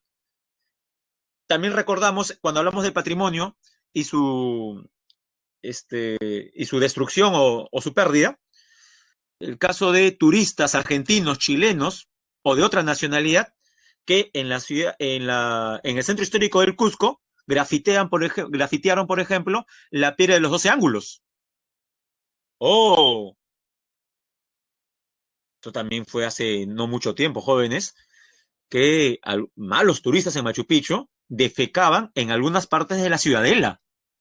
Esto también dio la vuelta al mundo, es increíble. Por suerte, en esos casos digo por suerte, ya, entre comillas, porque se descubrió que fueron turistas extranjeros. Sería peor que sean peruanos, ¿no? Pero igual, el daño estaba hecho. Entonces, los casos que hemos mencionado es vandalismo. Es vandalismo. Pero, ¿qué podría motivar? ¿Qué podría motivar a algunas personas, aparte del vandalismo propiamente, la inconsciencia, acabar con algunos recintos? Bien, vamos a mostrar para que vea la otra parte, pues, ¿no? Porque lo que vamos a ver en la mayor parte de cívica es la definición de lo que es patrimonio, su clasificación, cuál es el ministerio que se encarga de su protección, este ministerio, que es cultura, con qué direcciones cuenta, cuáles son sus brazos, y la UNESCO a nivel internacional, a quienes nombra patrimonio de la humanidad. Eso es cuestión de técnica, pero no hay que perder la parte humana, ¿ya? No hay que perder contacto con la realidad. Y con respecto a la realidad, tenemos lo siguiente, a ver. Ahí no se vaya a indignar con lo que va a ver, pero hay que mostrarlo.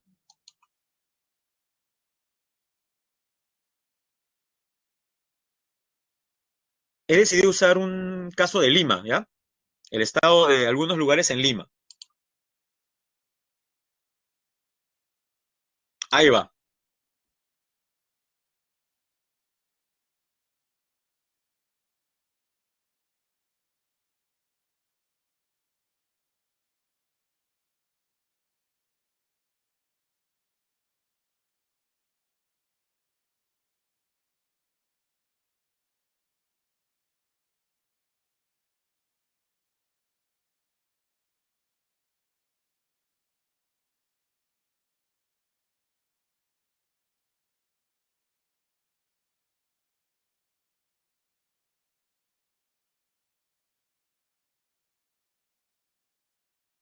Aquellos que, disculpe que interrumpa, aquellos que viven por Lima Norte y no conozcan la Huaca Garagay, les doy una referencia bien sencilla.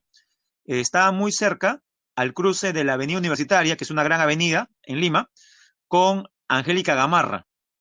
De ese cruce, que muchos conocen, Gamarra con Universitaria, esta huaca se encuentra a más o menos unas 4 cuadras. Otra referencia, está prácticamente al frente, a 2 cuadras, del, creo que se llama Palacio de la Juventud, ¿sí? Palacio de la Juventud de los Olivos, como referencia. Bueno, prosigo. Sí, para que vea que no está tan alejado tampoco, ¿eh?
A ver, otra referencia, la Huaca Naranjal se ubica en Los Olivos, muy cerca del cruce de la Avenida Las Palmeras con Los Alisos. ¿Ya? Los que viven en Lima Norte van a ubicar rápidamente esto. Prosigo.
Bien, jóvenes, ese es el panorama. La verdad que es terrible, ¿no? Un mercado dentro de una huaca, una iglesia dentro de una huaca, personas de mal vivir. En el caso de la huaca Garagay, y yo he caminado por ahí, eh, viviendas dentro de del recinto de la huaca Garagay. Es increíble, es increíble. ¿Ah? Y si va por San Marcos, por la Huaca Mateo Salado, la Avenida Venezuela, también hay mecánicas que funcionan prácticamente al costado de la Huaca. Bueno, sí, al menos el Parque de las Leyendas, como menciona Renzo, se ha salvado, ¿no? Porque está dentro, ¿no? Pero más bien, gracias Renzo porque me ha hecho recordar algo, ¿ah? Dentro de San Marcos hay una huaca, la huaca Aramburú, que está obviamente por estar dentro de San Marcos cuidada, pero a veces pues malos estudiantes se van a la parte alta de la huaca Aramburú, no deberían subir, es que tampoco hay cerco. Miren, universitarios. Dentro de la Católica también hay huacas. Si usted ha ido por la avenida universitaria rumbo a Plaza San Miguel, ve que terminando la Católica, llegando a la avenida La Mar, hay unas cuantas huacas ahí derruidas, donde practican los chicos de arqueología. Bueno, eh, lo mismo, pero no se olvide, toda esa zona donde termina la Católica hasta lo que es ahora Plaza San Miguel, también tenía huacas. ¿Y qué pasó? Fueron destruidas por la urbanización.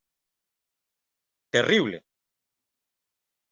Bueno, jóvenes, profe, pero al menos las huacas existen, pues, ¿no? Peor sería, profesor, que no existan las huacas. Hay que arreglarlas, ya puede ser. pero eso es, en los ejemplos que me mencioné es Lima metropolitana, a ojos de las autoridades. ¿Qué pasará en aquellas zonas alejadas de Lima, despobladas? Ahí las malas personas tendrán prácticamente tiempo y espacio para hacer sus maldades. Veamos, por ejemplo,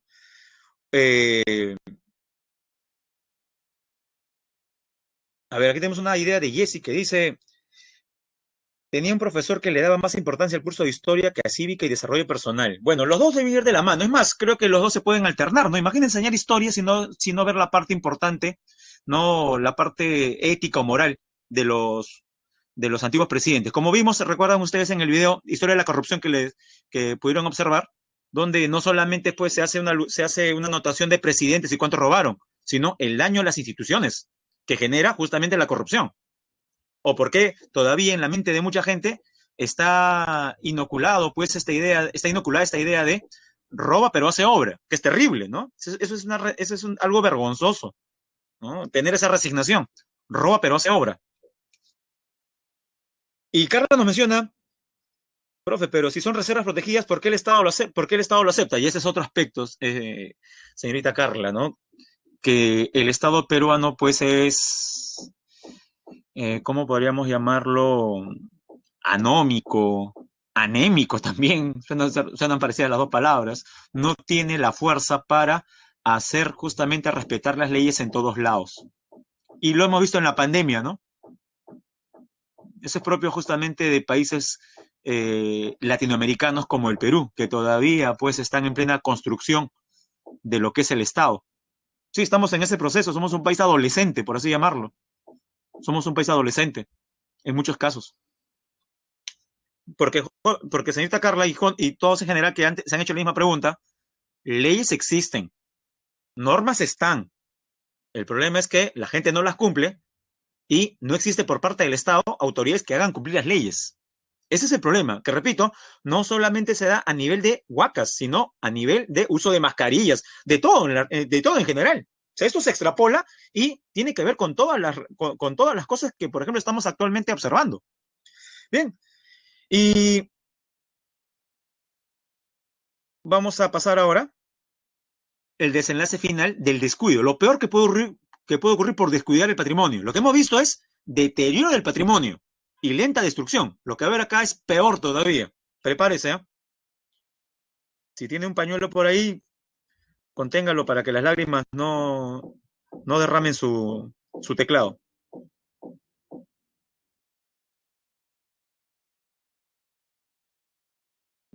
Es de la cadena Univisión. Siempre es bueno ver cómo nos visualizan los extranjeros, pues, ¿no? Ya, aquí va. Dura solamente 2 minutos, ¿ya? Sí, he sido muy cuidadoso en la selección de los videos que van a observar, pues.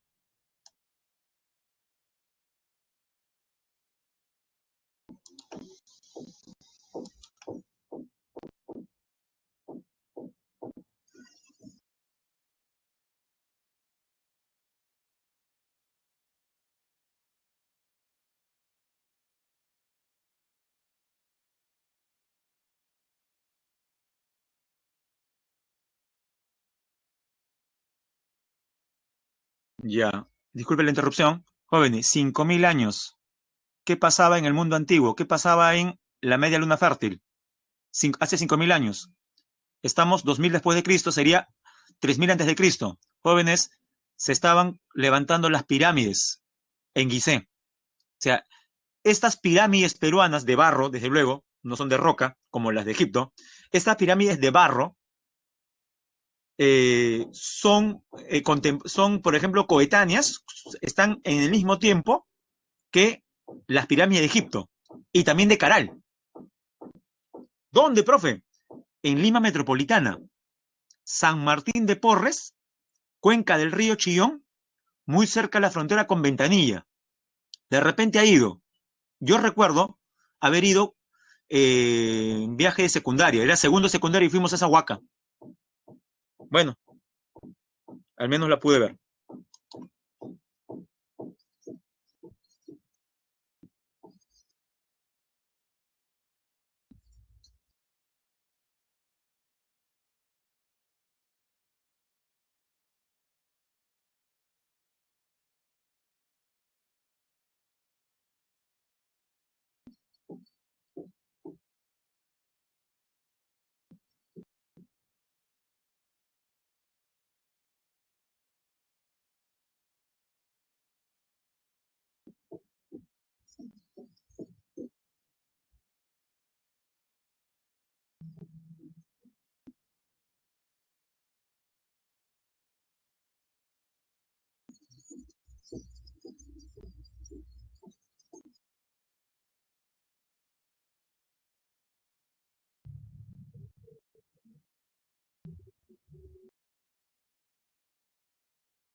Bueno, jóvenes, la verdad que es indignante. Esta noticia de hace 3 años dio la vuelta al mundo, salió en el New York Times, en El País de España, en la BBC de Londres, en Univisión, canal de Estados Unidos para la población hispana, en el Clarín. Jóvenes, es que no es cualquier noticia.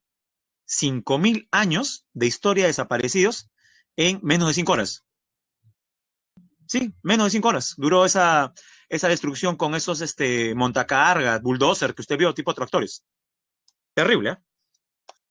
Ocurrió, 5.000 años. Qué triste ser conocidos por eso, ¿no? Bueno, bueno, al menos a partir de todo esto podemos asegurar que los aquí presentes y también, pues, ¿no? Eh, sus, sus conocidos no van a atentar contra el patrimonio, pues, ¿no? Hay que cuidar el patrimonio. Y jóvenes, esto es sencillo, mire, el patrimonio se divide en dos tipos: patrimonio de la nación, patrimonio de la humanidad. Patrimonio de la nación, a su vez, se divide en natural y cultural. El patrimonio natural tiene que ver con las áreas naturales protegidas, el CERNAM, que pertenece al Ministerio del Ambiente, y el patrimonio cultural tiene que ver con el Ministerio de Cultura, quien realiza la siguiente clasificación: patrimonio material inmueble, inmueble, claro, fortalezas, lugares, edificaciones que no se pueden mover, inmueble,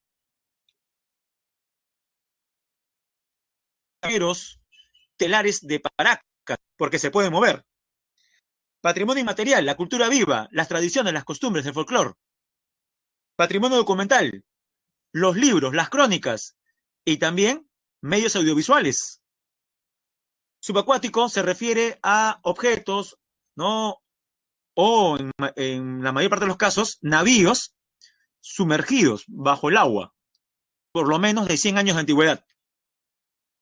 Y el patrimonio industrial se refiere a las máquinas usadas en el pasado, como el primer ascensor llegado a Lima, la primera imprenta.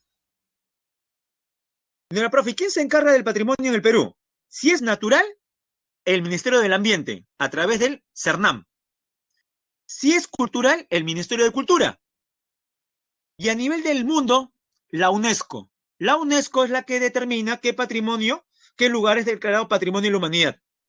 Este patrimonio de la humanidad puede ser de tres tipos. Puede ser natural, ya sabe, ¿no? Donde no interviene la manu, el ser humano.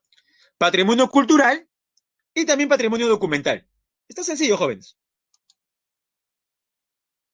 Nuevamente, el patrimonio de la nación se divide en dos: cultural, ejemplo, Caral, y natural, por ejemplo, Huascarán. Definición de patrimonio cultural en el Perú: toda manifestación del quehacer humano, material o inmaterial, que tiene un valor y significado. Además, que sea expresamente declarado como tal, o no solamente que sea declarado, sobre el que exista la presunción legal de serlo. Interés paleontológico, arqueológico, histórico, social, antropológico, etc. Ahí usted ve en la foto Arequipa, el centro histórico de Arequipa. Las categorías que le mencioné: patrimonio material y inmaterial. Ejemplo: Templo de las Manos Cruzadas, la Casona de San Marcos. Material mueble. Ejemplos: Aríbalo incaico, Aríbalo es un ceramio, y la escultura La Muerte es una escultura de la colonia. Patrimonio inmaterial: el folclore, la medicina tradicional, el arte popular, las leyendas. Patrimonio documental: materiales impresos y también información grabada. Audios también podrían ser. Patrimonio subacuático: ejemplo, la Covadonga, al norte de Lima, en Chancay, un navío hundido. Patrimonio industrial: Eulogio Fernandini obsequió la primera máquina de rayos X, por ejemplo.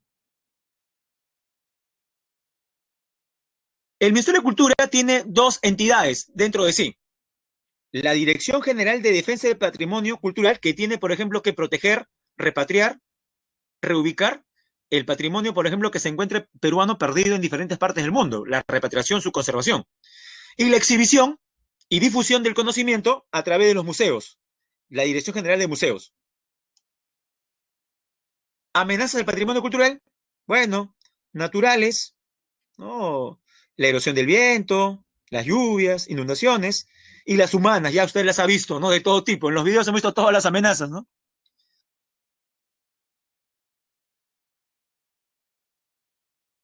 El patrimonio natural tiene ejemplos, usted, los manglares de Tumbes, la Amazonía, Guayay. Bien, jóvenes, antes de pasar a las preguntas, casi se me olvida la encuesta, ¿ya?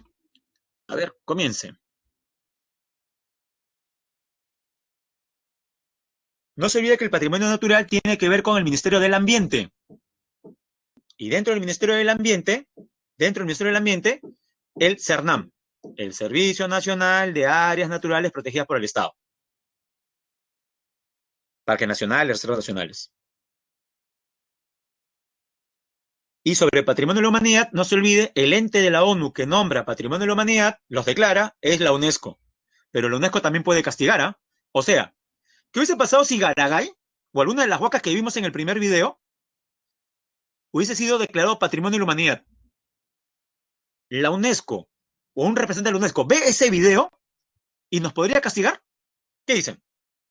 Una vez que la UNESCO declara como Patrimonio de la Humanidad, ¿puede retirar la declaración? ¿Sí o no? ¿Qué cree usted? Y la respuesta es sí. Así como nombra Patrimonio de la Humanidad, lo puede retirar. Obviamente, lo primero que hace la UNESCO es hacer observaciones al respecto, ¿no? Y ya luego, si no se solucionan estas, se pasa pues al retiro de la declaración.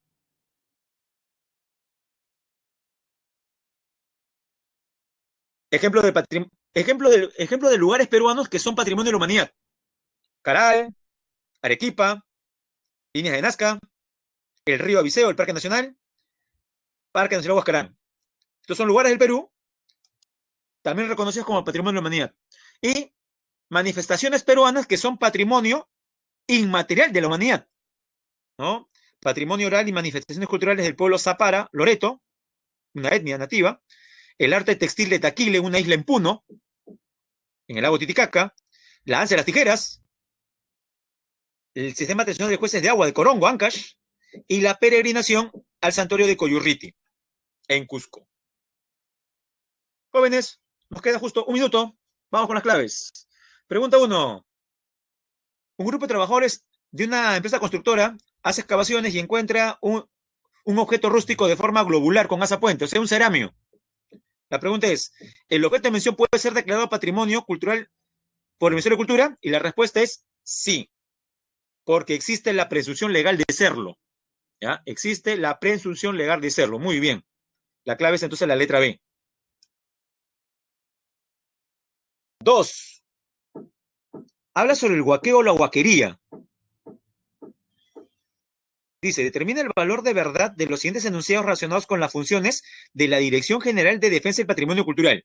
Ya, solamente una es verdadera. La 3. Recupera, ¿ya? Recupera las piezas en manos de coleccionistas privados. La clave sería entonces la letra D. La pregunta 3. La cueva de Toquepala, inicialmente conocido como Cueva del Diablo, se ubica en el distrito de, ¿no? y La Bahía, en Tacna. En sus paredes se han encontrado pinturas rupestres con diversas escenas de cacería o chaco. Las pinturas en mención. La clave sería la letra B, forma del patrimonio cultural del Perú. Sencilla, ¿no? No se olvide, la última, jóvenes, el patrimonio material, a su vez, jóvenes, se divide en dos, que no se menciona. Si es anterior a la llegada de los españoles, se llama arqueológico. Todo lo que sea anterior a la llegada de los españoles, sea mueble o inmueble, se llama arqueológico. Y todo lo posterior a la llegada de los españoles, se llama histórico. Esa es la diferencia entre arqueológico y histórico. Nuestro patrimonio cultural es muy vasto y diverso, por lo tanto, buscando facilitar su estudio y conservación, se le divide en categorías. De las siguientes evidencias del patrimonio cultural de la nación, justo lo que le decía, indique cuáles forman parte del patrimonio histórico. Recuerde, histórico es a partir de 1532, llegada de los españoles. Pregunto, ¿será la línea Nazca? No, porque es precolombino. Machu Picchu, no, porque es precolombino. El convento de San Francisco, en el centro de Lima, sí. Y la fortaleza en el Cayo del Rey Felipe también. Por tanto, serían solamente históricos 3 y 4. La clave sería la D. Ahora, jóvenes, ¿qué hubiese pasado si nos hubiesen preguntado por patrimonio arqueológico? ¿Cuál sería la respuesta? No habría clave, pero ¿cuál sería la respuesta? Y con eso nos retiramos. Sería 1 y 2, ¿no? Sería 1 y 2. Bien, jóvenes, vamos a pasar la grabación.